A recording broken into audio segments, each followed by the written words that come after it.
Bonsoir à toutes et à tous et merci de nous suivre depuis le palais de Koulouba à Ouagadougou. Je suis Lalia Mardia Koulibaly, journaliste présentatrice à Deni Voice et je suis très heureuse de vous accueillir dans cette émission spéciale avec une personne tout aussi spéciale, le président de la transition, chef de l'État, le capitaine Ibrahim Traoré himself. Bonsoir, Monsieur le Président. Bonsoir. Excellence, Monsieur le Président. Cet entretien est une première dans notre pays et nous vous remercions pour votre disponibilité à parler aux enfants et avec les enfants. Je ne suis pas seule pour conduire cet entretien, je laisse chacun se présenter. Bonjour Monsieur le Président. Bonjour. Je me nomme Warren Ashken Ninkema, journaliste reporter à Défi Junior. Bonjour. Je suis Keita Abdourahman. Je suis correspondant scolaire et journaliste présentateur à Deni Voice. Bonsoir Monsieur le Président. Bonsoir. Je m'appelle Yaro Leila Rosine, journaliste à Défi Junior. Merci. Merci, chers camarades. Excellence, Monsieur le Président de la transition, qu'est-ce que ça vous fait d'être interviewé par les enfants journalistes? D'accord, bonjour à tous. Et merci d'être là. Je dois dire que je suis ému d'abord. C'est la première fois aussi que je rencontre des enfants journalistes avec un art oratoire sans pareil. Félicitations à vous. Ça me fait beaucoup de plaisir et je pense que ce serait un moment d'échange entre nous et que vous pourrez apprendre beaucoup de choses donc, à l'issue, aussi bien que moi aussi, d'apprendre beaucoup de choses de vous. Merci, Monsieur le Président. Nous aussi sommes heureux d'avoir ces moments avec vous. Pouvez-vous nous parler un peu de votre enfance et de votre parcours professionnel avant d'être président de notre pays? Je suis né dans un village qu'on appelle Kera, qui se situe dans la boucle de Mouhoun, où donc j'ai passé une partie de mon enfance, mais surtout une grande partie à Bondupi, qui est à 15 km de Kera environ. Mon enfance, je n'ai pas grandi forcément dans une famille aisée. Et il y a beaucoup de choses qu'il faille comprendre en tant qu'enfant. Ce qu'il faut surtout retenir, et c'est l'occasion pour moi ici de remercier les parents. À votre âge, ce n'est pas évident, mais quand j'étais à votre place, ce que j'ai retenu plus de mon père, c'est à chaque fin du mois quand je le voyais avec son ardoise en train de calculer. Chaque fin du mois, il calcule et quand il a pris sa retraite, c'est chaque 3 mois, il calcule. Mais plus tard, quand j'ai grandi, j'ai compris qu'est-ce qu'il calculait. C'est difficile, lorsqu'il y a le salaire, et de réfléchir à comment nourrir les enfants, comment les scolariser, comment les soigner, comment les habiller. Voilà un peu les calculs qu'il faisait. Donc c'est pour vous dire que les parents, ils se soucient beaucoup de nous, ils se battent pour nous, et vous ne pouvez pas imaginer combien. Beaucoup d'entre vous, quand vous serez grands un jour, vous comprendrez. Nous, il a fallu qu'on grandisse et pouvoir rendre hommage à nos parents aujourd'hui. S'il y a aussi quelque chose que j'ai appris du papa, il y a une phrase qu'il nous disait chaque fois à la maison: exécution avant réclamation. Parce qu'il fut militaire aussi, avant de devenir plus tard infirmier.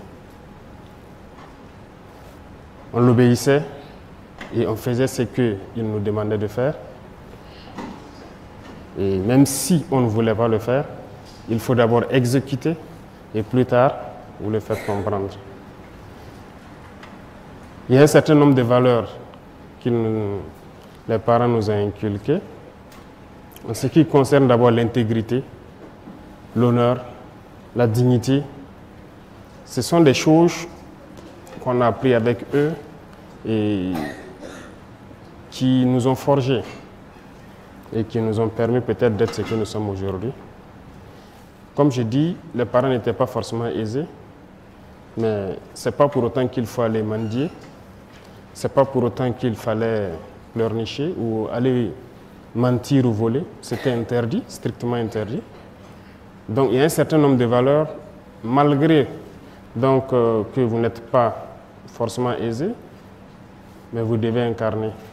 La solidarité, par exemple, on nous apprenait toujours à partager avec les autres. Et je pense qu'il y a eu des moments où peut-être qu'on n'était pas en bonne phase, on était enfant, on ne comprenait pas. Pourquoi la maman, vous savez qu'au village, les enfants des autres peuvent venir passer 1 an, 2 ans avec vous pour étudier ou voilà. Ceux qui quittent les plus petits villages et reviennent en ville.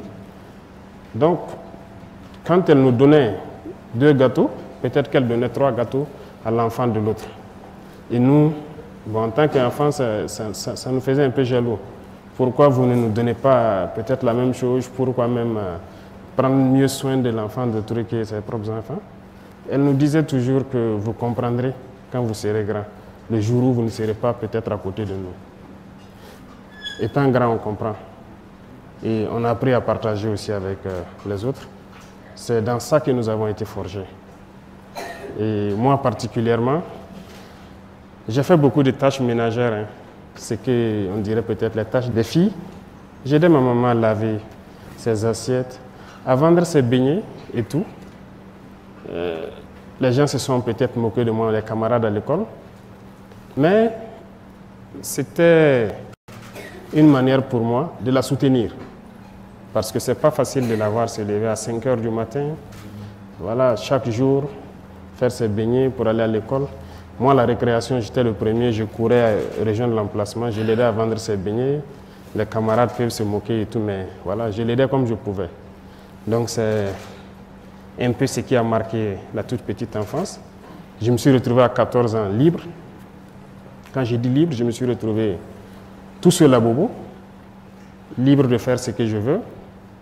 Mais on n'est pas enfant par l'âge, c'est dans la tête. Et à partir de ce moment, j'ai compris qu'il fallait prendre sa vie au sérieux. Parce que quand je dis libre à 14 ans, vous êtes libre de faire ce que vous voulez. Vous avez le choix d'être paresseux, de ne plus travailler, de ne plus aller à l'école, mais aussi de continuer à poursuivre. Parce que depuis le primaire, on vous dira peut-être qu'on a toujours été premier de classe, mais ce n'est pas pour zéro parce que le papa, il ne s'amusait pas. Il prenait tout son temps pour nous instruire à la maison. Et les week-ends, lorsqu'il te donne un problème ou des opérations ou une dictée et que tu n'as pas réussi, tu ne manges pas le petit déjeuner. Voilà un peu comment ça se passait. Mais ça nous a forgés et ça fait de nous aujourd'hui les hommes que nous sommes. Et nous souhaitons pouvoir être à la hauteur et transmettre cela aux enfants que vous êtes. Et je pense que chaque parent devra donner le meilleur de soi-même et vous aussi d'être reconnaissant et de reconnaître donc le travail que les parents font pour nous soigner, pour voilà, prendre soin de vous. Voilà un peu résumé, je peux dire ma tendre enfance, comment ça s'est passé, qu'est-ce qu'on a vécu. Votre parcours professionnel. Il faut dire qu'il y a une chose aujourd'hui, je suis le chef d'État, mais j'étais, comment je vais dire, j'ai fait le primaire, le secondaire, l'université comme tout le monde. Mais l'amour d'être militaire m'a toujours habité. Comme je l'ai dit, le vieux était militaire avant d'être infirmier. Depuis l'enfance, ces Rangers, ces casques lourds qui étaient à la maison, je les portais. Donc, je sais qu'ils savaient que j'ai l'amour du métier, mais la maman n'a jamais souhaité avoir un enfant militaire. Et au CM1, j'ai fait le concours de l'excellence. Et au CM2, il y a mon maître qui voulait coûte que je passe le concours de Britannique. Mais la maman s'est opposée farouchement. Elle a vu la souffrance sûrement du papa en tant que militaire, donc elle ne voulait pas qu'un de ses enfants soit militaire. Elle a refusé. J'ai continué à bosser. J'ai un penchant scientifique, ce qui a fait que j'ai fait une filière scientifique jusqu'à l'université, où j'étais en géologie.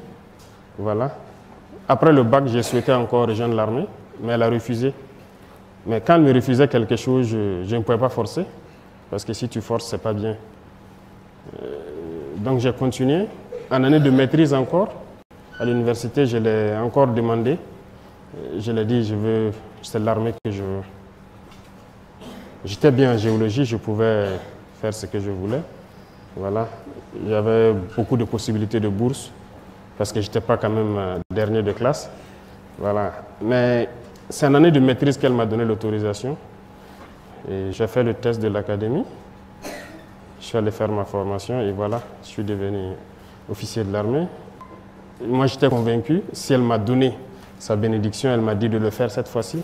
Donc j'étais convaincu et je savais ce que je faisais. C'est pour vous dire que, comme je disais, 14 ans, vous vous retrouvez tout seul dans une grande ville, c'est pas facile. J'étais au lycée mixte Dakarville, par exemple au secondaire, mais je logeais à Sarfalao, qui fait environ 7 km. Mais je vous dis que j'ai marché pendant un bon moment. Matin et soir, je marchais, je revenais, jusqu'à ce que peut-être il y a un ami d'un grand frère qui m'a prêté son vélo. Mais je croyais en ce que je voulais. C'était, comment je dis chez nous, c'est une conviction. Ce que le papa nous a appris depuis l'enfance, comme je vous dis, il nous encadrait. On avait toujours envie d'être meilleur. Et ça fait qu'on ne lâchait pas. L'objectif, c'était d'être toujours meilleur à l'école. Et ça fait que rien n'a pu nous détourner. Et l'éducation qu'on a reçue, même si on ne mangeait pas, ce n'est pas pour autant qu'il faut se décourager. Oui, parce que les 3 années, le secondaire, ça n'a pas été aussi simple. Ça a été un peu difficile. Un repas par jour, très souvent. Mais ce n'est pas grave. Je cuisinais moi-même, je faisais tout moi-même. Mais il fallait être concentré sur l'objectif.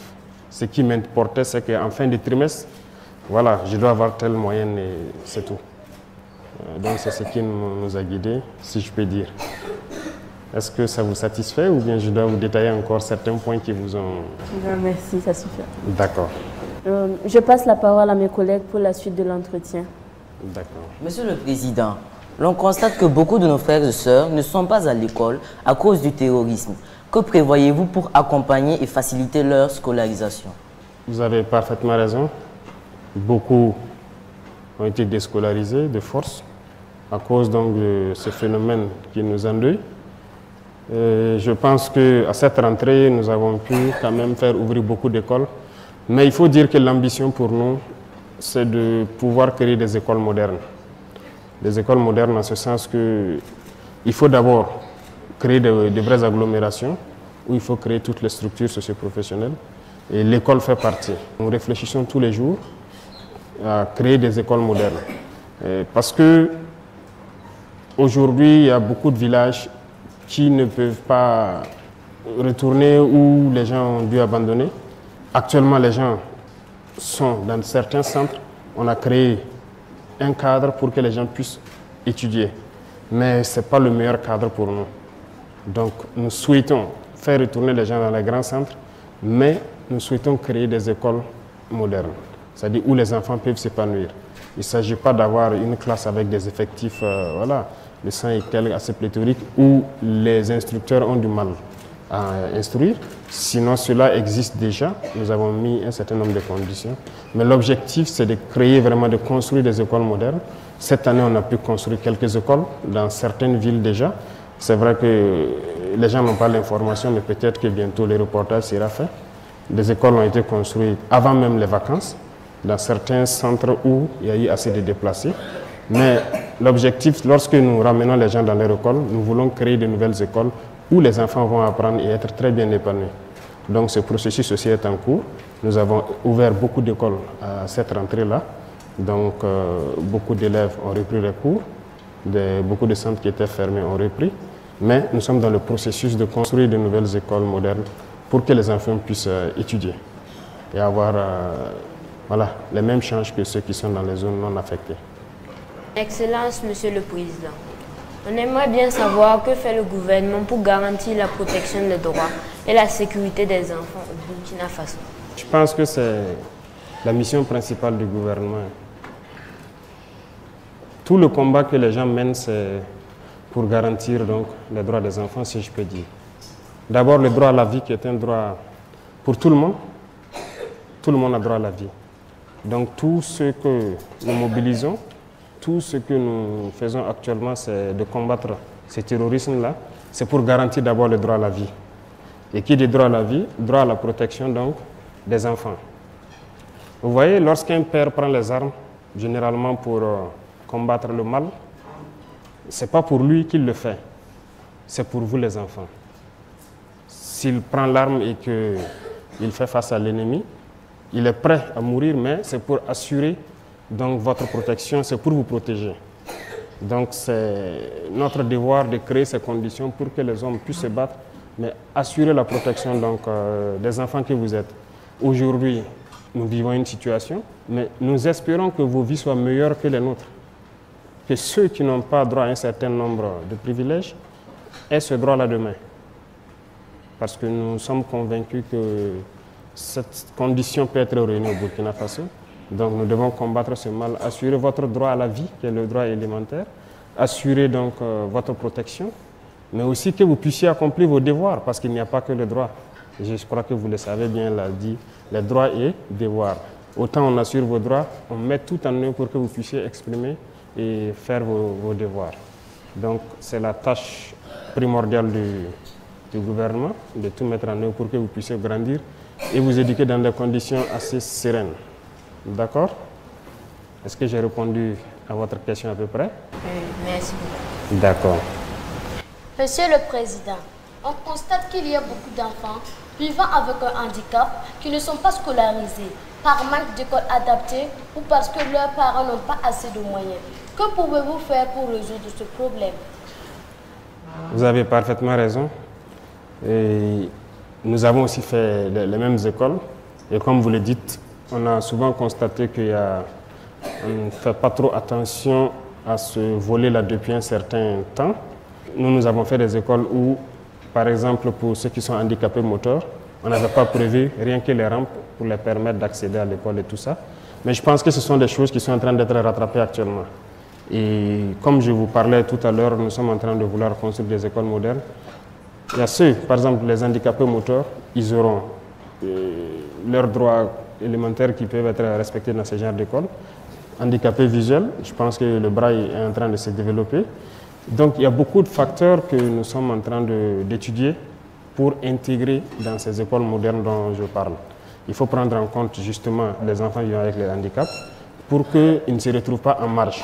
Et ceux qui n'ont pas les moyens, je veux vous dire quelque chose, l'objectif est de rendre l'école gratuite. Il y a beaucoup de pays où l'éducation est gratuite. Ici, c'est possible. C'est possible parce qu'on a passé le temps à nous faire comprendre, comme je l'ai dit, que nous sommes pauvres, mais nous nous rendons compte que nous ne sommes pas pauvres. C'est la gouvernance le problème, et je pense que c'est ce pourquoi nous nous sommes révoltés, et nous sommes en train de tout mettre en œuvre pour créer les conditions pour que ces questions, vous ne puissiez pas les poser dans les années à venir et dire que les enfants en situation de handicap, s'ils n'ont pas les moyens, l'éducation doit être un droit, c'est un droit et ça doit être une réalité. Et ça doit être gratuit. Le rêve, c'est d'y arriver. Beaucoup de pays le font aujourd'hui. Pourquoi au Burkina Faso on ne pourrait pas le faire? Donc notre combat, c'est de pouvoir rendre l'éducation gratuite, donc il n'y aura pas question de moyens, et de mettre toutes les conditions pour que vous vivez avec un handicap ou pas, que vous puissiez donc bénéficier de l'éducation. Vous pouvez être rassuré sur ça. Je réponds un peu à la question. Merci, Monsieur le Président. Merci beaucoup à vous. À présent, je vous invite à regarder un micro-trottoir que nous avons réalisé. Les enfants partagent avec nous leurs rêves pour le Burkina Faso. Ils ont été interrogés par Faisal Soré et Nadi Traoré, journalistes à Deni Voice.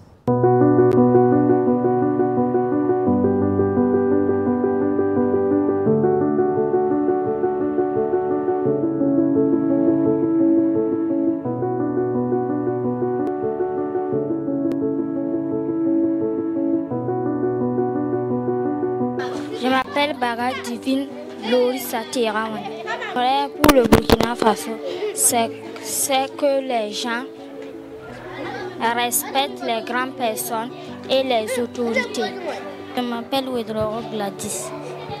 Mon rêve est d'être docteur parce que je veux soigner les gens qui sont malades. Je veux que le Burkina Faso soit en paix et personne ne soit malade au Burkina Faso. Je m'appelle Comporé Olivier. Mes rêves, c'est être député, travailler pour développer le pays.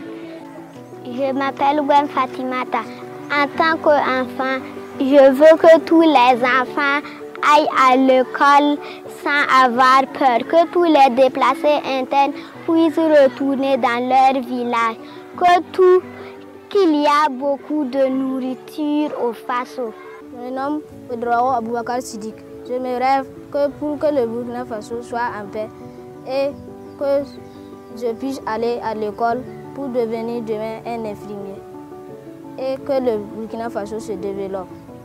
Je m'appelle Soulama Djouma Dole Olé Afaïma Wadi. Ce que je veux pour le Burkina, je veux que la paix revienne au Faso, que chaque enfant ait une famille,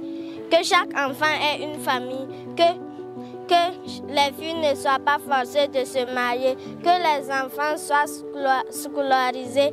Je m'appelle Mouare Abdoulaou Fridouane. Dans le futur, je vois un Burkina meilleur. Je veux la santé au Burkina. La santé, le bonheur, la paix et plus de gays. Je veux que tous les enfants du Burkina Faso aillent à l'école.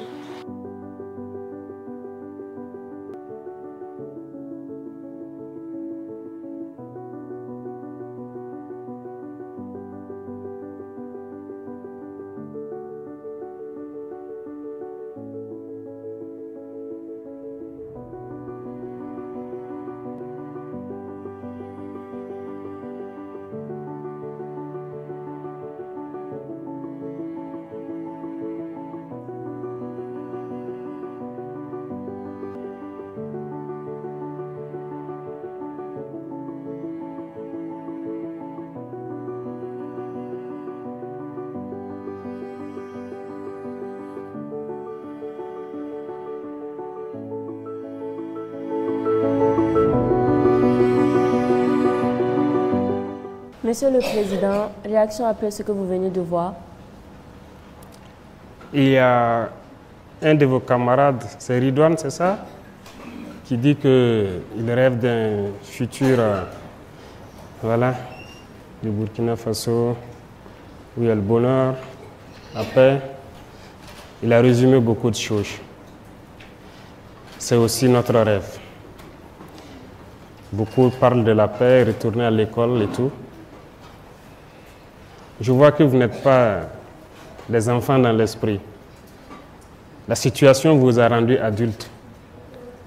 Et c'est tout ce que nous avons comme conviction aussi.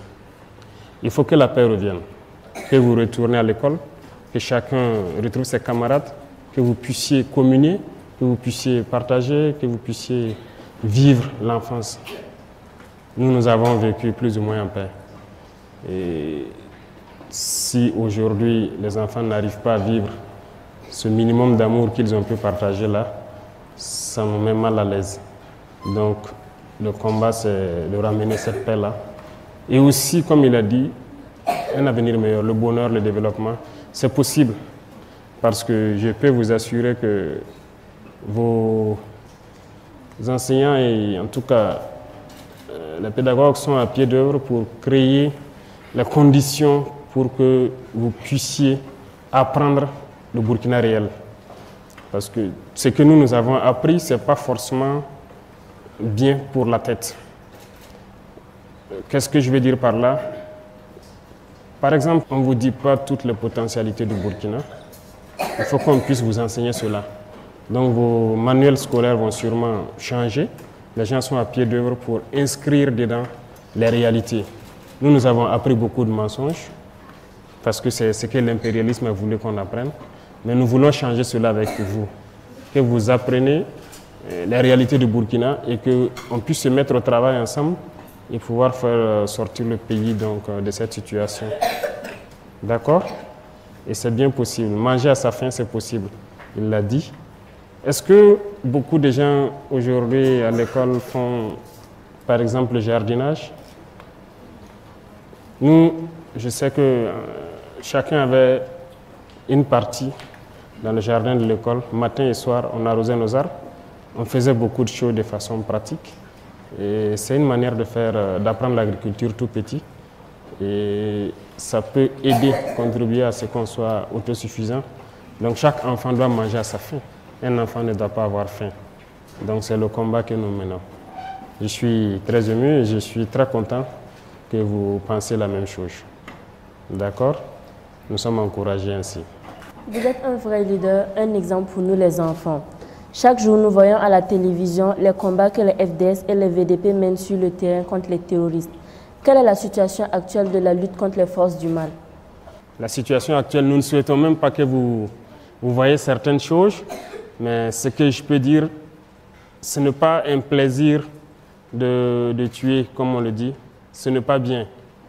Mais s'il y a des gens qui sont venus au Burkina et ont commencé à tuer des Burkinabés, on a le droit de se défendre, de les empêcher de tuer des Burkinabés. C'est ce que nous vivons. Donc, des individus ont été manipulés, sont venus s'en prendre au Burkinabé et nous sommes en train de nous organiser pour les faire face. C'est vrai que la lutte a duré, beaucoup de gens ont souffert depuis ces années, mais actuellement, nous pouvons vous dire que nous sommes sur des rails assez solides parce que la première des choses, tout ce que vous voulez faire dans la vie, il faut s'organiser. Il ne faut pas aller en rang dispersé, comme on aime le dire. Même à l'école, voilà, dans vos jeux, on vous l'apprend, n'est-ce pas? Lorsque vous vous tenez la main pour être plus fort, ou lorsque chacun se met dos à dos pour pousser l'autre pour être plus fort, c'est ça. C'est une manière de vous apprendre à ne pas aller en rang dispersé et de s'organiser. Il s'agissait pour nous d'organiser l'armée d'abord. Donc c'est ce qui est en cours. Il faut organiser pour que les gens puissent aller au combat, des gens qui se connaissent. Lorsque vous ne vous connaissez pas, c'est compliqué.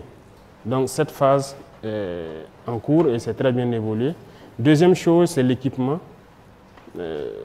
Nous avons vécu beaucoup de situations sur le terrain.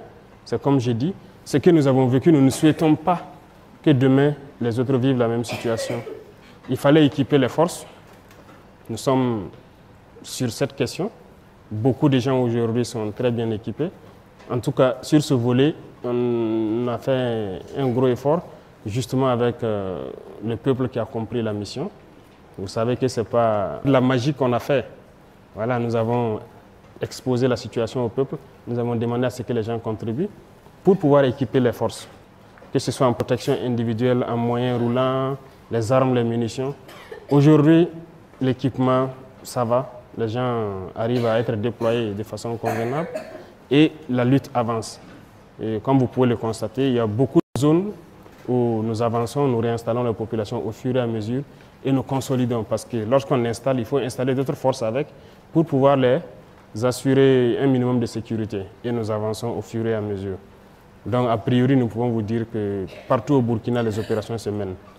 Que ce soit à l'extrême, toutes les frontières, voilà, nous menons des opérations et nous installons les populations au fur et à mesure. Donc, vous pourrez le constater plus tard.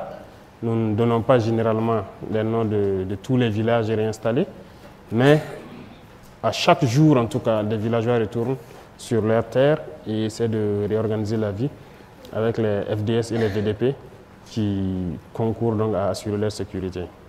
Donc voilà un peu le point. Ça avance très bien et nous sommes en tout cas reconnaissants de tout ce qui se bat actuellement. Et nous ferons tout pour leur donner tout le nécessaire pour y arriver. Lorsque nous ne pourrons pas, nous reviendrons vers le peuple et nous leur dirons nous avons besoin de ci, de ça et encore plus de sacrifices. D'accord? Mais la lutte avance très bien. Tous les jours en tout cas, nous arrivons à faire des opérations, à avoir des victoires. Par rapport au terrorisme, l'on constate son excellence que des enfants sont contraints de quitter leur famille pour se retrouver seuls sans aide. Qu'est-ce qui est fait pour aider ces enfants en difficulté? Beaucoup de parents, beaucoup de vos grands frères et grandes sœurs ont décidé de faire face au mal. Beaucoup y laissent leur vie et des enfants se retrouvent orphelins. Et d'autres dans des conditions en tout cas pas reluisantes. Et il y a une loi sur les pipis qu'on a adoptée. Et je pense que l'objectif, c'est quoi? C'est que ces enfants dont les parents ont consenti le sacrifice suprême, ces enfants dont les parents ont été fauchés donc par ces forces du mal-là, qu'on puisse leur donner un avenir meilleur. Parce qu'on ne peut pas les laisser comme ça. Donc, c'est vrai, on a voté des lois, mais il faut mettre en pratique. Actuellement, la réflexion est en cours pour créer dans quelques centres des écoles qui puissent accueillir d'abord ces enfants-là, qu'ils puissent être internés, qu'ils puissent apprendre, en plus de cours pédagogiques que vous apprenez, des métiers et autre chose. Il y aura des réformes dans les jours à venir donc, sur le système même éducatif, mais c'est parce qu'il y a des départements qui ont été instruits pour prendre en compte cette problématique-là et créer des centres, en tout cas de formation, des écoles, où on apprend et l'enseignement normal et puis les métiers aussi. Donc, les enfants qui seront en situation défavorable ou ceux qui ont perdu les parents dans cette guerre devront pouvoir avoir un minimum de vie, un minimum de dignité pour pouvoir apprendre. Donc nous sommes dans ce processus et comme je dis, l'objectif à moyen ou long terme, c'est de rendre complètement l'éducation gratuite. Mais en plus de l'éducation, les pupilles de la nation, il faut aussi prendre soin d'eux parce qu'il n'y a plus quelqu'un pour les entretenir. Donc c'est un devoir pour la nation de prendre soin d'eux. Voilà pourquoi nous votons ces textes-là. Mais il s'agit de la mise en pratique maintenant qui est la phase importante pour nous, pour qu'à la rentrée prochaine, nous puissions voir au moins un échantillon. D'accord? On aimerait bien devenir des leaders comme vous. Que sera fait pour susciter le leadership des enfants burkinabés dans la sous-région, voire même en Afrique? Leadership. C'est vrai que si vous dites que je suis un leader, je suis content de l'apprendre et je pense que vous êtes tous des leaders potentiels. Comme je dis, vous savez, qu'est-ce que ça veut dire le Burkina Faso? C'est le pays des hommes intègres. C'est ça, non? Il y a beaucoup de pays dans le monde où c'est peut-être le nom d'une colline, d'une rivière ou d'un animal, ou en tout cas un symbole qui donne le nom au pays.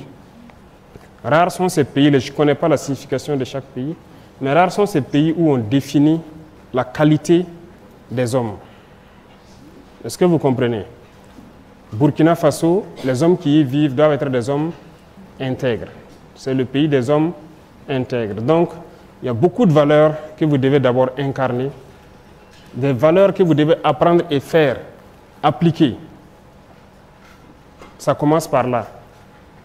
Et lorsque vous pouvez appliquer ces valeurs-là, vous devenez un modèle au sein de vos camarades. L'intégrité est une valeur très très importante. L'honneur. Je pense qu'il y a un petit bouquin, et on espère que ça pourrait être partagé un peu partout, et que l'éducation civique et morale dans les écoles on puisse vous apprendre toutes ces valeurs-là. Qu'est-ce que c'est que l'honneur? Qu'est-ce que c'est que l'intégrité? Qu'est-ce que c'est que la solidarité? Il y a beaucoup de valeurs. Lorsque vous développez ça autour de vous, vous êtes un modèle. Et votre parole doit être une parole d'honneur. Est-ce que vous comprenez? Donc, nous allons instaurer donc, dans vos cursus-là un certain nombre de cours qui puissent vous permettre déjà de dégager l'assurance de pouvoir être des modèles pour vos camarades. Et ça, c'est important. Après ces valeurs, il y a le travail, il y a l'exemplarité, il y a beaucoup de choses. Donc, moi, je ne peux pas citer quelles sont mes qualités, parce que j'ai des défauts aussi. Voilà, l'homme n'est pas parfait, mais il y a un certain nombre de qualités qu'il faut avoir pour peut-être être leader. Si vous n'êtes pas un exemple, les gens ne peuvent pas vous suivre. Et qui dit exemple, c'est le bon exemple, puisqu'il y a le mauvais exemple et il y a le bon exemple. Donc il y a des vices dans la vie, il faut s'en éloigner, forcément, et prendre le bon exemple. Quelqu'un qui ne respecte pas ses parents, tu ne peux pas dire à l'autre de respecter ses parents. Parce qu'il va te dire que toi-même, tu ne respectes pas tes parents. Vous comprenez? Si tu ne respectes pas ton grand frère, tu ne peux pas dire à l'autre de respecter son grand frère. Donc, il y a des choses que vous devez pouvoir faire et ça va amener les autres à vous respecter et à faire ce que vous allez les dire de faire. Et c'est là que lorsque vous parlez, on peut vous croire. Vous ne pouvez pas être un menteur et puis vouloir que les autres ne mentent pas. Donc il y a des valeurs que vous devez incarner forcément. Lorsque vous avez une parole, vous avez une parole. Il ne faut pas mentir, il ne faut pas voler, il ne faut pas tricher. On vous apprend tout ça à l'école, n'est-ce pas? Donc apprenez ça très bien parce que ce sont des valeurs très importantes qui doivent vous permettre d'être des leaders. Lorsque vous êtes un menteur, si vous parlez, même dans votre classe, quelqu'un va lever le doigt et dire que non, toi tu as menti hier, tu as dit ça, ce n'est pas vrai. On peut se tromper, mais il ne faut pas mentir chaque fois. Vous pouvez ne pas avoir la vérité sur un sujet, se tromper, dire quelque chose, mais aussi reconnaître à un moment donné qu'on s'est trompé. Ça fait partie aussi de la qualité d'un leader. Parce que lorsque vous dites quelque chose aujourd'hui, vous n'avez pas la vérité peut-être, mais demain, si vous vous rendez compte que ce n'était pas vrai ce que vous avez dit, il faut avoir le courage, l'honnêteté de reconnaître et de dire, bon, hier, moi, je vous avais dit ça, mais ce n'était pas vrai. Donc, aujourd'hui, voilà ce qu'il y a. Je m'en excuse. Donc, le leader, c'est beaucoup de choses qu'il faut réunir, mais je pense qu'il y a de bons exemples dans la société et normalement, les parents doivent être de bons exemples pour vous inculquer toutes ces valeurs-là. Et à l'école, les instituteurs le font. À la maison aussi, il faut le faire. Et il faut apprendre beaucoup. Et vous êtes tous des potentiels leaders. D'accord? Donc le leadership, on fera tout pour vous inculquer ces valeurs-là à l'école et vous permettre de pouvoir vous exprimer, vous affirmer. D'accord? Est-ce que je réponds un peu à votre question? Oui, merci beaucoup. D'accord. Monsieur le Président, nous imaginons que ce n'est pas facile de diriger un pays en crise. Qu'est-ce que nous, les enfants, nous pouvons faire pour vous aider à réussir votre mission? C'est pas facile. Même si ce n'était pas un pays en crise, c'est pas facile. Parce que diriger, c'est compliqué. Il faut pouvoir se mettre au-dessus de tout, écouter tout le monde, apprendre beaucoup de choses, vraiment avoir, comme on dit, la tête sur les épaules. Mais surtout un pays en crise, une crise qui perdure, c'est compliqué. Mais ce que moi je vais vous demander, vous les enfants, c'est de cultiver le patriotisme. C'est la meilleure chose que vous puissiez donc faire pour que nous ayons le courage de mener le combat. Et le patriotisme, c'est très important. Il faut aimer sa patrie. Et qui dit patrie, c'est vous-même d'abord. Il faut vous aimer entre vous, il faut être solidaire. Et je suppose qu'à la récréation, chacun partage son gâteau avec les enfants qui n'en ont pas. N'est-ce pas? Il faut aider les parents, il faut les soutenir, il faut les écouter. Il faut tout faire pour vous éloigner de certains vices, je peux dire, notamment la drogue. C'est des choses, peut-être pour les tout petits, ils ne savent pas ce que c'est, mais pour ceux qui ont un certain âge, on vous en parle déjà. Il faut tout faire pour éviter certains vices. Parce que vous êtes l'avenir de la nation. Vous êtes l'avenir de la patrie. Il n'y a pas de raison que vous tombez dans certains vices. Aujourd'hui, le milieu scolaire est malheureusement affecté, mais il faut s'en éloigner. Donc, il y a beaucoup de choses qu'il faut apprendre pour être de bons patriotes. Vous respectez déjà les couleurs. Le drapeau, c'est sacré. Et lorsque vous chantez l'hymne national, j'espère que vos enseignants vous expliquent ce qu'il y a dedans. Les mots sont peut-être un peu lourds pour vous, mais on peut vous expliquer ça. C'est fort, l'hymne de la victoire. Donc, à partir de là, vous devez développer beaucoup de choses pour aimer votre prochain, pour être solidaire. Et lorsque vous aimez, vous, entre vous, vous êtes solidaires, lorsque nous menons ce combat, nous sommes sûrs que voilà, la génération qui vient est encore plus soudée que nous, et une génération patriotique. Et ça nous motive, ça nous encourage. Donc ça peut être ça votre contribution. Apprenez à être des patriotes, apprenez à être les enfants du Burkina. Et c'est ça le moteur qui nous amène donc à combattre et à faire tout le nécessaire pour que vous ayez un avenir radieux. D'accord? Donc je peux résumer votre contribution à ça. Soyez des enfants patriotiques. Soyez solidaires, aimez-vous. Voilà. La paix, c'est au sein de vous d'abord. Et votre génération ne connaîtra pas ce que nous avons connu. Merci, Monsieur le Président. Merci beaucoup. Excellence, Monsieur le Président, nous allons passer la parole au public pour leurs questions. Mais avant, je vous invite à regarder une vidéo où des enfants qui ne sont pas avec nous sur le plateau vous adressent le message de leur cœur. Regardons.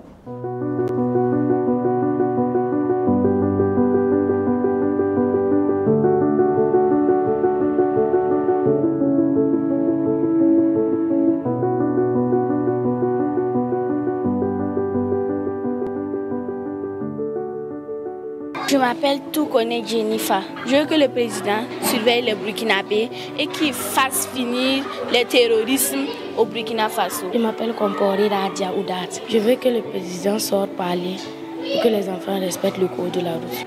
Je m'appelle Namono Célestin. Monsieur le Président, est-ce que vous avez une solution pour nous, puisque nos camarades déplacés puissent tourner dans les localités? Monsieur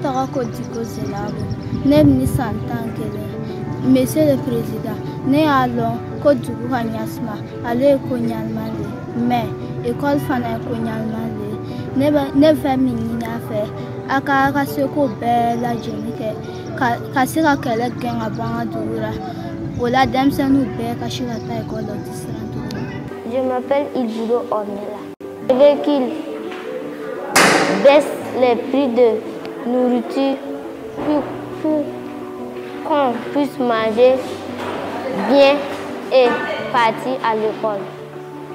Je m'appelle Foulama Brian. Je veux que le président du Faso paye la scolarité de tous les enfants qui n'ont pas l'argent pour payer leur scolarité et qu'il leur donne beaucoup à manger.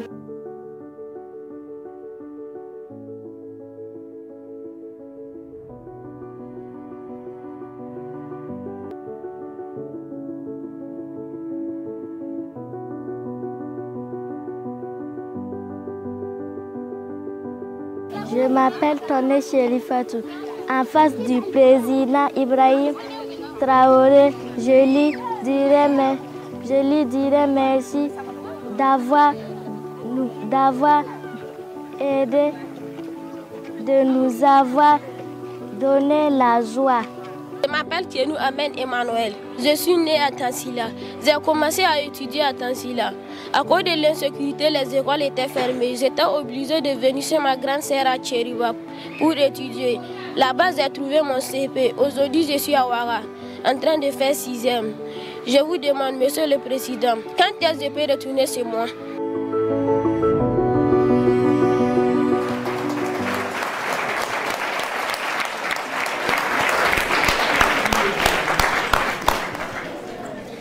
Monsieur le Président, réaction après ce que vous venez de voir. Vous êtes une force pour ceux qui se battent. Lorsqu'ils vous voient, ça les encourage. Lorsqu'ils vous voient les encourager et que vous connaissez la portée de ce que c'est que la paix, ça les encourage. Il a dit de payer la scolarité. L'objectif, c'est que tous les enfants puissent étudier de façon gratuite au Burkina Faso. Et c'est possible. On peut vous assurer que c'est possible. C'est comme je vous disais. Nous, par exemple, lorsqu'on étudiait, on nous a caché beaucoup de choses, on nous a beaucoup menti. Mais c'est parce que ceux qui nous ont colonisés ont toujours eu cet esprit malin d'avoir peut-être des gens qui dirigent pour eux leurs intérêts, mais pas pour nos intérêts. Donc lorsque nous faisons des projections, c'est possible. C'est possible qu'au Burkina, l'éducation soit gratuite. Et ça le sera. Donc il n'y aura pas question de s'inquiéter normalement dans très peu de temps, dans les années à venir, à aller à l'école, à payer sa scolarité et tout, ça devrait aller. Et pour manger à sa faim, comme il le dit, actuellement, si vous suivez bien, notre combat, c'est l'autosuffisance alimentaire aussi. Hein. Parce que ce matin, par exemple, lorsque vous avez pris votre petit déjeuner, c'est des croissants que vous avez pris? Ou c'est du pain? Qu'est-ce que vous avez mangé? Des gâteaux? C'est fait à base de farine de blé, c'est ça? Est-ce que vous savez que le blé, ce n'est pas produit ici? Nous, on nous a dit à l'école que le blé, c'est en Amérique, c'est en Europe. Voilà. Voilà le cours qu'on a appris. Vous avez bu du lait, c'est ça? Vous n'avez pas bu du lait? Souvent, vous buvez du lait à la maison. Et c'est quel lait vous buvez? Ah, Nido. Ça vient d'où? D'accord, c'est pour vous dire que l'autosuffisance alimentaire, c'est un combat. Dès les premiers jours, je l'ai dit dans mon intervention, il faut que chaque enfant de ce pays puisse manger à sa faim, dormir tranquillement, se lever le matin, aller à l'école, s'amuser avec ses camarades et revenir tranquillement à la maison, s'amuser avec ses camarades du quartier et dormir en paix. Notre combat, c'est ça. Lorsque cette condition sera réunie, nous, on aurait réussi notre mission. Et il faut qu'on y arrive. Et lorsqu'on se fixe un objectif, on fait tout pour l'atteindre. nous avons conscience que Dieu nous a tout donné ici. Je vous disais tout de suite, le blé, on nous a dit, nous, à l'école, c'est comme si on ne peut pas le faire ici. On nous a menti. On cultive le blé ici. Ça marche bien. Et nous allons le développer. Des gens ont commencé. Cette année, j'ai pu voir des gens qui l'ont fait dans le cadre de l'initiative présidentielle. Et on m'a dit qu'il y a quelques années de cela, des particuliers l'ont essayé et ça marche. Donc, actuellement, nous sommes en train de semer du blé dans certaines superficies dans l'initiative présidentielle. Ce que vous mangez doit être produit ici. Donc, voilà pourquoi j'ai dit, on va vous apprendre beaucoup de choses et on va réviser le contenu de ce qu'on vous apprend.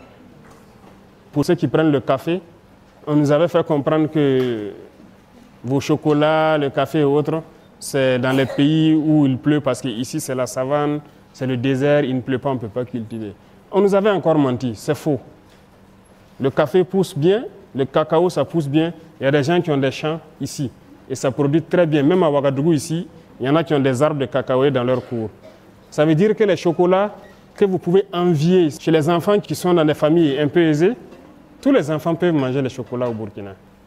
Nous avons découvert, c'est possible.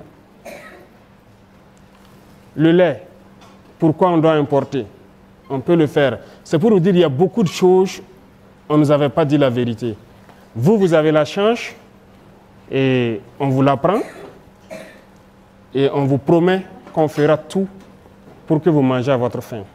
Et comme on le dit, vous allez manger bien le matin pour aller à l'école, aller bosser gratuitement, manger à midi, vous amuser, revenir le soir, vous amuser au quartier, bosser vos cours, réviser et dormir. C'est le rêve que nous éprouvons. Tant que les enfants du Burkina ne seront pas dans ces conditions-là, notre combat ne s'arrêtera pas. D'accord? Donc, on sait que ce sont vos aspirations et c'est normal, c'est légal.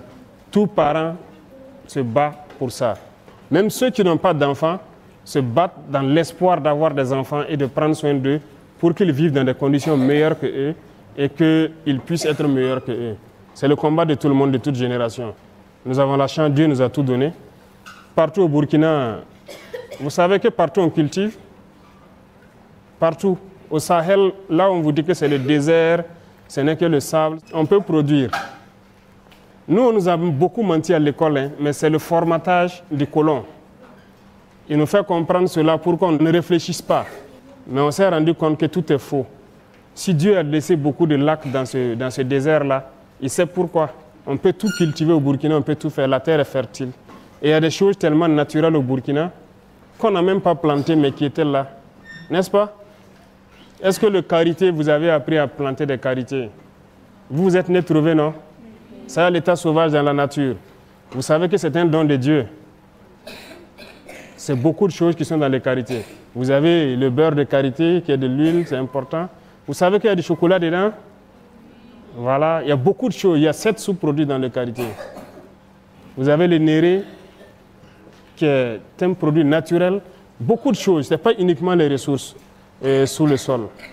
Même sous le sol, on nous avait appris que le sol est ferralitique ici, c'est pas trop riche. Tout est faux. Vous voyez, aujourd'hui, il y a beaucoup d'or au Burkina.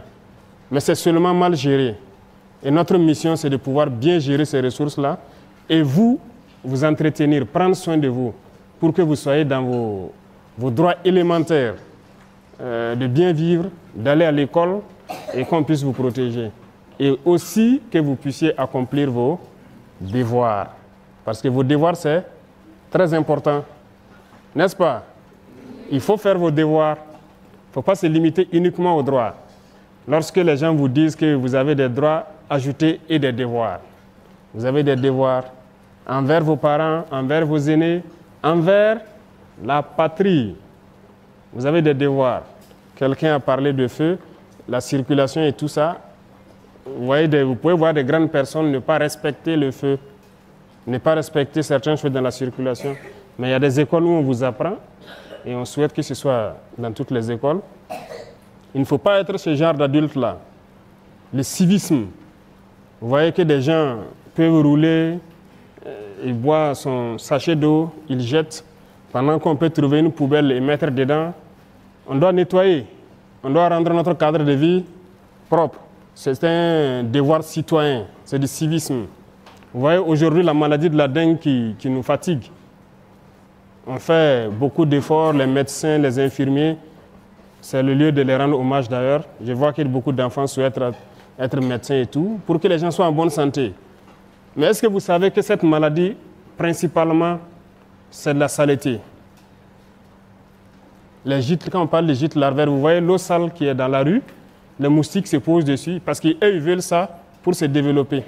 Et nous, on crée les conditions pour que les moustiques aient ça pour se développer. On est beaucoup sale, il faut le reconnaître, donc il faut beaucoup assainir. Peut-être que les plus grands regardent un peu la télé. On a lancé une initiative la semaine passée, l'initiative présidentielle pour le développement communautaire. L'objectif, c'est d'assainir nos villes. Voilà. L'épidémie s'est vue beaucoup plus à Bobo et à Ouaga, les deux grandes villes, mais c'est parce que nous sommes sales. Ceux qui jettent les sachets dans les rues, ça part obstruer les caniveaux, d'autres jettent l'eau sale, ça reste là. Dans nos quartiers, on n'arrive même pas à creuser nous-mêmes les caniveaux. On va faire sortir les gens vont travailler. Voilà, les 6 mètres où il n'y a pas de caniveau et tout, chacun va donner quelqu'un, on va creuser. Si on a du ciment, on met pour drainer les eaux vers les grands caniveaux et sortir de la ville. Le civisme, ça compte beaucoup. Vous devez apprendre ça et vous devez chaque fois reprocher donc, aux adultes qui n'ont pas le bon réflexe, tout poliment, lorsque quelqu'un jette de l'eau sale quelque part ou quelqu'un jette un sachet ou en tout cas fait quelque chose qui n'est pas civique, de trouver la formule très polie de lui rappeler ça. Et je pense que si un enfant te rappelle de ne pas jeter un sachet dans la rue, tu dois avoir honte. Et tu vas aller ramasser et chercher une poubelle pour mettre. D'accord? Donc je compte sur vous pour le faire très poliment. Voilà, si le tout petit comme ça voit un adulte jeter un sachet dans la rue et puis il dit « Ah tonton, il faut ramasser le sachet là, pourquoi tu jettes ici ?» Il doit avoir honte et puis ramasser. S'il ne le fait pas, vous le faites. D'accord? Donc, cultiver ce comportement civique-là, c'est très important. OK? Voilà. D'autres questions? Le micro-trottoir a été réalisé par Latifatou Dianda et Jérémy Gugma de Deni Voice. Je passe la parole au public pour prendre 5 interventions. Bonjour, Monsieur le Président. Je réponds au nom de Conservo Imelda Askit, en classe de 4e à l'établissement Gabriel Tabourin. Monsieur le Président, qu'est-ce que les enfants doivent faire pour ne pas dévier de la loi et ne pas rejoindre les groupes terroristes? Bonjour, Monsieur le Président. Je m'appelle Traoré Nandi Ketia Pegwende. Je fais la classe de CE2C et j'ai 8 ans. Comment nous, les enfants, pouvons contribuer à la paix? Bonjour, Monsieur le Président. Je réponds au nom de Yira Akimianik. Je suis âgé de 11 ans. Je suis en classe de 6e C au lycée de l'Alliance chrétienne de Cambouin-Saint. Monsieur le Président, il y a beaucoup d'enfants malades dans les hôpitaux dont les parents n'ont pas les moyens pour assurer leurs soins de santé. Qu'est-ce qui est fait pour les aider? Bonjour, Monsieur le Président. Je me nomme Koulibaly Suleiman. Je suis élève en classe de 4e à l'école Enko Ouaga Campus. Ma question est la suivante, Monsieur le Président. Quelles sont les mesures prises par votre gouvernement pour lutter contre le mariage des enfants et leur emploi dans les zones d'orpaillage? Bonjour, Monsieur le Président. Je me nomme Wedrago Kenza. J'ai 12 ans, en classe de 4e C, au collège Saint-Jean-Baptiste de la Salle. Monsieur le Président, aujourd'hui c'est un honneur pour moi de pouvoir réaliser mon rêve, qui est de vous rencontrer, ainsi de pouvoir vous poser une question. Ma question est la suivante. Monsieur le Président, est-ce que les droits de l'enfant font partie des priorités de votre gouvernement? C'est bon? D'accord, merci beaucoup. Merci, chers camarades, pour les questions. Maintenant, nous allons écouter les réponses de son Excellence, Monsieur le Président de la Transition, chef de l'État. La première question, c'est qu'est-ce que les enfants doivent faire pour ne pas être en porte-à-faux avec la loi et rejoindre le groupe? Si vous apprenez bien ce que vos instructeurs vous disent en la matière, vous ne devez pas normalement enfreindre la loi. Et je vous ai parlé tout de suite de patriotisme, de civisme qui doit vous permettre de ne pas enfreindre la loi. Maintenant, quand il s'agit des groupes terroristes, il faut retenir quelque chose. C'est Dieu qui nous a créés. Donc, on n'a pas le droit d'ôter la vie à quelqu'un. Ça, c'est un paramètre très important. Et qu'est-ce que le terrorisme fait? C'est venir tuer, instaurer la peur et tout. Donc, c'est le mal. Et vous ne devez jamais avoir le mal en tête. Donc, vous devez tout faire pour ne pas faire du mal à votre prochain. Quand je dis du mal, il ne faut même pas parler à votre camarade de sorte qu'il ne soit pas heureux. Il faut être solidaire. Lorsque vos camarades n'ont pas quelque chose ou ont besoin de quelque chose, il faut les soutenir. Vous avez parlé des enfants qui n'ont plus de parents dû au terrorisme. Vous devez pouvoir partager tout ce que vous avez avec eux. N'est-ce pas? Vous devez pouvoir aider, même dans vos exercices, dans vos cours, ceux qui n'ont pas la capacité d'apprendre comme d'autres. Il y a des élèves très brillants, il y a des élèves moins brillants. Il y en a qui ne sont pas brillants parce qu'il a faim ou bien parce qu'il n'a pas ses parents à côté, parce qu'il a beaucoup de soucis. C'est votre rôle de pouvoir les aider, à les rendre heureux, à les faire rire. Lorsque vous êtes en train de jouer, vous devez pouvoir les faire entrer dedans, les permettre d'oublier un peu ce qu'ils ont vécu. Donc, c'est votre contribution comme ça. Lorsqu'il y a des enfants déplacés internes ou des enfants qui n'ont plus de parents, vous devez tout faire pour qu'ils soient heureux. Partagez tout ce que vous avez avec eux, votre joie, votre bonheur, tout ce que vous avez comme matériel. Voilà. S'ils n'ont pas de stylo, ils n'ont pas quoi, c'est à vous de... Ceux qui peuvent les en trouver, voilà, il faut trouver ça pour eux. Ceux aussi qui ont la chance d'avoir des parents qui sont un peu aisés, il faut chaque fois les bousculer pour aider vos camarades enfants qui n'en ont pas. D'accord? Voilà, c'est votre contribution comme ça. Et en apprenant donc tout ce que vos instructeurs vont vous apprendre dans le civisme, je pense que vous allez contribuer à empêcher de sorte que les enfants ne puissent pas se retrouver au maître de ces gens-là. D'accord? Et surtout, aimer votre patrie. Tout ce que j'ai cité, c'est aimer votre patrie. S'il n'y a pas de Burkina, vous allez aller où? On ne sait pas. Nous aimons être au Burkina, n'est-ce pas? Vous l'avez chanté tout à l'heure. J'avais la chair de poule quand vous chantiez. Il faut aimer votre pays. Il faut aimer votre pays, aimer votre prochain. Être solidaire. C'est une très, très, très importante vertu que vous devez avoir, surtout vous les enfants. Vous devez cultiver ça. Être très solidaire, c'est très important, surtout dans ces moments où il y a des enfants déplacés et qu'il y a des enfants qui ont perdu leurs parents. OK? Voilà, donc je compte sur vous pour inculquer ces valeurs-là et pouvoir les cultiver autour de vous. Pour ce qui constitue votre contribution à la paix, ça rejoint un peu tout ce que je dis. Vous contribuez déjà beaucoup en encourageant les forces, en exprimant ces valeurs que vous êtes en train d'apprendre, en restant très poli, en restant des gens qui écoutent les personnes adultes, en tout cas qui vous donnent de très bonnes leçons, en restant des gens qui écoutent leurs instructeurs, les parents, les aînés, voilà, vos grands frères, vos grandes sœurs, tout ce qu'ils vous donneront comme éducation, il faut le prendre. Je vous ai parlé de certains vices, on vous le dira à l'école aussi. Ce n'est pas bien de fumer, ce n'est pas bien de tricher, ce n'est pas bien de... Voilà, on va vous dire beaucoup de choses, il ne faut pas le faire aussi. D'accord? Et vous contribuerez donc à avoir un pays en paix. D'accord?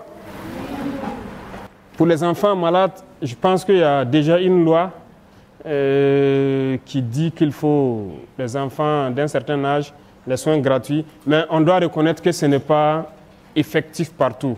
Les soins sont gratuits pour les enfants d'un certain âge, mais la réalité, dans certains centres, peut-être ils ne disposent pas de médicaments ou de toute autre chose. Actuellement, le combat, c'est de ramener le niveau donc, de beaucoup de structures sanitaires à un niveau assez, en tout cas, confortable pour pouvoir prendre soin des enfants. Et pourquoi ne pas même mettre en place un hôpital mère-enfant? Le projet est en cours. C'est un terme donc des médecins, hôpital mère-enfant comme l'hôpital pédiatrique qui est ici, où on va soigner uniquement les enfants en fait. Donc, il faut développer les capacités de ces hôpitaux-là. Ce sont des processus qui sont en cours pour pouvoir donner le meilleur donc, de nous et prendre soin des enfants jusqu'à un certain niveau, les prendre en charge gratuitement. Aujourd'hui, il y a beaucoup de choses pour certains maux qui sont pris en charge gratuitement. On ne souhaite même pas que les enfants aient ça, mais il se trouve qu'il y a des enfants, par exemple, qui ont des maux comme les cancers. Et on a réveillé notre hôpital qui soigne ça. Et c'est gratuit pour les enfants de 0 jusqu'à 15 ans, je crois. Donc, il y a un certain nombre de pathologies aussi où la prise en charge est gratuite. Mais nous travaillons à ce que, dans une frange d'âge donnée, lorsqu'un enfant ne se sent pas, il part à l'hôpital, il puisse tout avoir gratuitement. Mais c'est un travail qui va demander, voilà, on ne peut pas le dire qu'on le fera demain, mais ça, les capacités vont augmenter au fur et à mesure. Nous connaissons la réalité de nos infirmeries, de nos hôpitaux, et on fait l'effort de pouvoir accroître leurs capacités et créer des centres un peu plus modernes pour prendre soin de vous. OK? L'autre question, c'est le mariage et puis les sites d'orpaillage. Il y a beaucoup de textes qui sont en train d'être revus. Comme je vous ai dit, il y a des choses qui ne cadrent pas avec notre temps. Et c'est ça qu'on appelle les réformes. C'est ce qu'on est en train de faire. Il y a beaucoup de textes qu'on est en train de relire. Dans ces textes-là, c'est ce qu'on appelle le code des personnes et de la famille. OK? Voilà. Même le code pénal, tout ça, c'est en relecture. Et je pense qu'on va revoir la question du mariage précoce.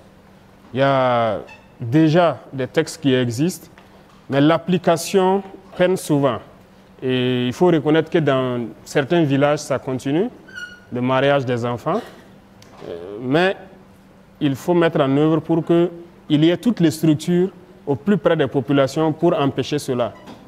Et au fur et à mesure, comme je le disais, de la reconquête, lorsqu'on installe des villages, on fait tout pour qu'on les accompagne avec toutes les structures possibles et appliquer les sanctions qu'il faut lorsque les gens s'entêtent à le faire. On vous a dit ça, non? Lorsqu'il y a des règles dans la société et que vous ne respectez pas, il y a des sanctions qui vont avec. N'est-ce pas? Voilà, donc si des adultes forcent pour marier les enfants, il y a des sanctions qui sont prévues.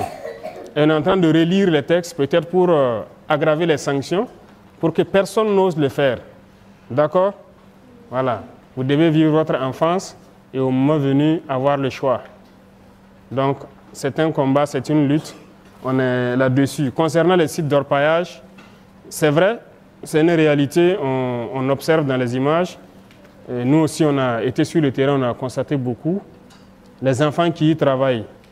Actuellement, nous sommes en train de chercher d'abord à mécaniser. Même les sites artisanaux, on veut tout mécaniser. Si nous arrivons à rendre l'éducation gratuite, tous les enfants vont aller à l'école. Vous pensez qu'ils vont aller encore sur les sites d'orpaillage? Non. Donc, si l'école devient gratuite et qu'on arrive à manger à notre faim, vous ne verrez plus d'enfants sur les sites d'orpaillage. Les enfants ne partent pas là-bas par plaisir, parce qu'ils sont très exposés. Il y a des produits chimiques tels que le mercure, le cyanure. C'est très dangereux. Ce n'est pas bon pour la santé et nous le reconnaissons. Et même les adultes qui y travaillent, comme je dis, on est en train de vouloir mécaniser pour qu'ils ne soient pas en contact avec ces substances-là, parce que ça détruit notre jeunesse. Beaucoup de gens ont des techniques pour mécaniser un peu l'orpaillage là. Et si nous arrivons à le faire et rendre l'enseignement gratuit, produire sérieusement pour que tout le monde mange à sa faim, je pense qu'aucun enfant ne va se retrouver sur les sites d'orpaillage. Si les droits des enfants font partie des priorités, les droits et les devoirs, c'est ce que je dis, d'accord? Mais les droits des enfants, c'est la priorité de tout le monde. Ce n'est pas de notre gouvernement seulement. Le premier droit, c'est le droit à la vie.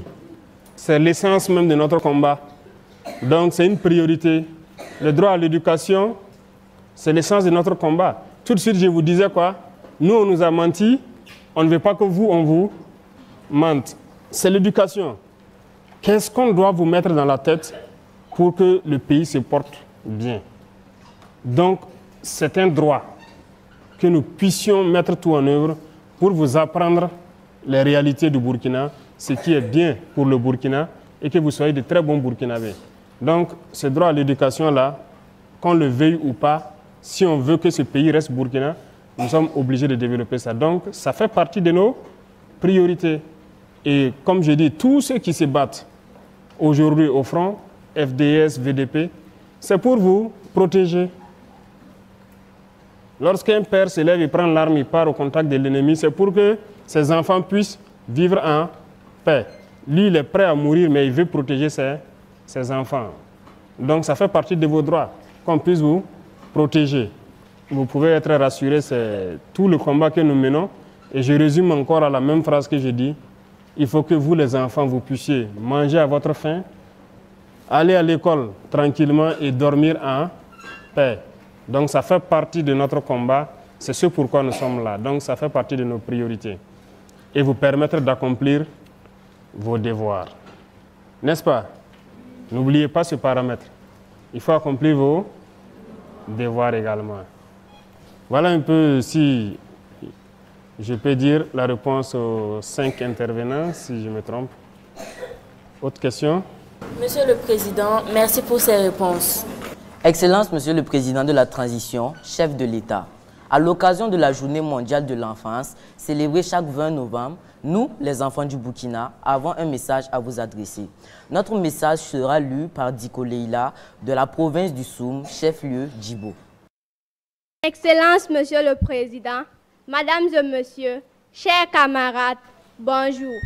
Je reprends au nom de Diko Leila, âgée de 14 ans, en classe de 3e. Je suis journaliste présentatrice en langue nationale Fulfulde en défi junior. Monsieur le Président, nous aimerions vous demander de tout faire pour que tous les enfants du Burkina Faso aillent à l'école pour apprendre à lire, écrire, compter, pour développer leurs connaissances et comprendre les événements du passé, du présent et du futur. Monsieur le Président, au nom de tous les enfants de toutes les régions du Burkina Faso, je vous demande de faire tout votre possible pour que les enfants déplacés internes aient un logement et jouissent de tous leurs droits. La place de l'enfant n'est pas dans la rue. Monsieur le Président, nous aimerions que les filles aillent à l'école pour construire un Faso meilleur au lieu de servir aux travaux domestiques parfois violents.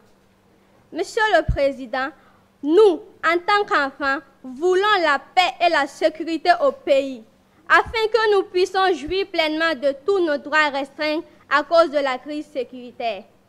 Monsieur le Président, nous, vos enfants, vous demandons d'aider tous les enfants dans les situations difficiles pour leur bien-être, pour l'évolution du pays.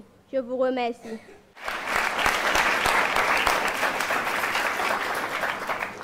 Merci beaucoup. Merci.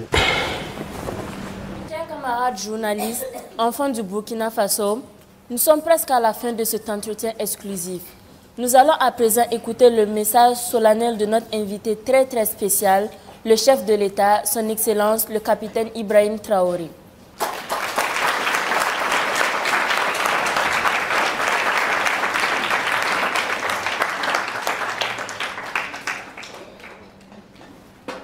D'accord, merci beaucoup. Et j'espère que nous avons passé de très bons moments. J'avoue que je suis très surpris. À votre âge, ce n'est pas évident que je puisse faire ce que vous faites. Mais c'est ce que nous souhaitons. Tout le combat, c'est que vous soyez meilleurs que nous. Et cultivez en vous le patriotisme, cultivez en vous le civisme, écoutez donc vos enseignants, les parents, les aînés, et apprenez les bonnes manières. Retenez quelque chose, il n'y a qu'un seul Burkina.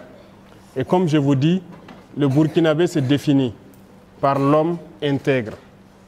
Et qui dit homme intègre, c'est plusieurs valeurs qu'on vous apprend. Apprenez à vivre, à exprimer ces valeurs-là. Soyez solidaires avec vos camarades qui ont de la peine à peut-être avoir la joie, qui ont de la peine à pouvoir se nourrir. Soyez très solidaires. C'est à travers la solidarité que vous allez nous aider à construire une paix dans cette génération qui monte.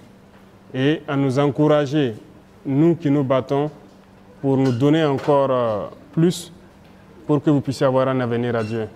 Soyez sûrs d'une chose, nous nous battrons pour que vous puissiez étudier dans de bonnes conditions et vivre dans de bonnes conditions. C'est l'essence de notre combat et nous pouvons vous faire le serment ici que nous n'allons pas trahir cet esprit de combat-là. Donc soyez rassurés et apprenez surtout à prendre soin de ceux qui ne seront pas à la même hauteur, que ce soit sur le plan matériel ou surtout pédagogique. C'est très important pour ceux qui n'ont pas pu finir l'année. Il y a un qui a quitté Tansila, qui s'est retrouvé à Kiriba, c'est ça, qui est actuellement à Ouagadougou. Il faut que vous puissiez vous aider. Tout le monde n'a pas la même capacité, mais vous avez ce devoir-là d'aider les autres. En tout cas, merci beaucoup d'être venu passer une journée entière avec nous. Et je souhaite que l'année scolaire qui a démarré soit une année de succès pour vous et que pour le Burkina Faso, ce soit une année de succès sur le terrorisme et que la paix puisse revenir et que ceux qui ont quitté leur localité puissent rejoindre et jouir de leurs droits et pouvoir exprimer leurs devoirs. Merci beaucoup à vous.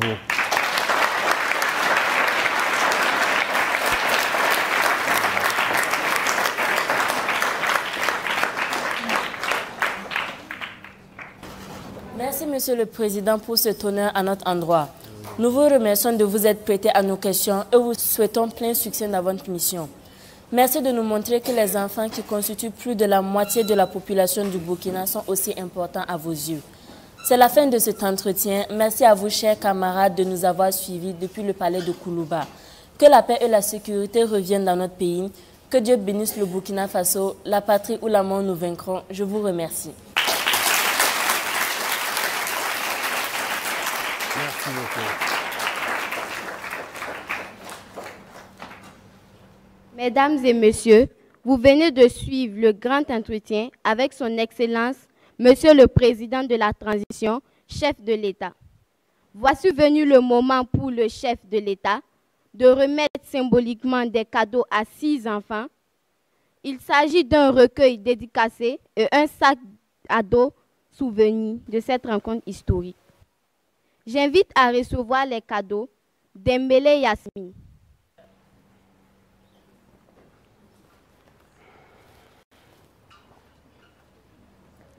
Dembélé, ça va? Fais un bon usage, d'accord? Voilà. Et apprends ça à tes camarades, ok? Merci, beaucoup de courage. Dao Awa Nafisatou. Dao, ça va? Fais un bon usage, apprends très bien et apprends tes camarades aussi, ok? Merci. J'aimerais prendre une photo avec vous. D'accord, allons-y. J'espère que vous prenez bien la photo, hein? Merci. Touré Amadou. Touré, fais un bon usage, d'accord? Voilà, beaucoup de courage. Zongo Colotin. Zongo, ça va? Fais un bon usage. Merci. Allez, courage. Anloum Ama Meivin. Allez, faites un bon usage. D'accord? Beaucoup de courage. Merci beaucoup. Ouedraogo Yanis. Fais un bon usage. Ok? Allez, beaucoup de courage. Les autres pourront entrer en possession de leurs cadeaux juste après le déjeuner offert par son Excellence le capitaine Ibrahim Traoré, président de la transition, chef de l'État.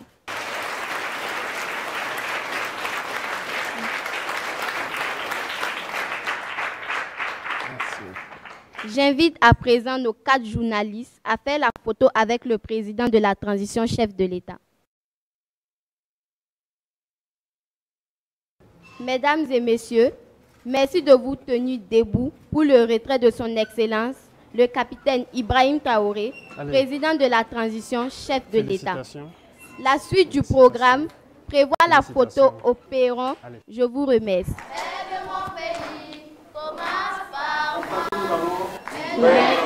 Merci beaucoup.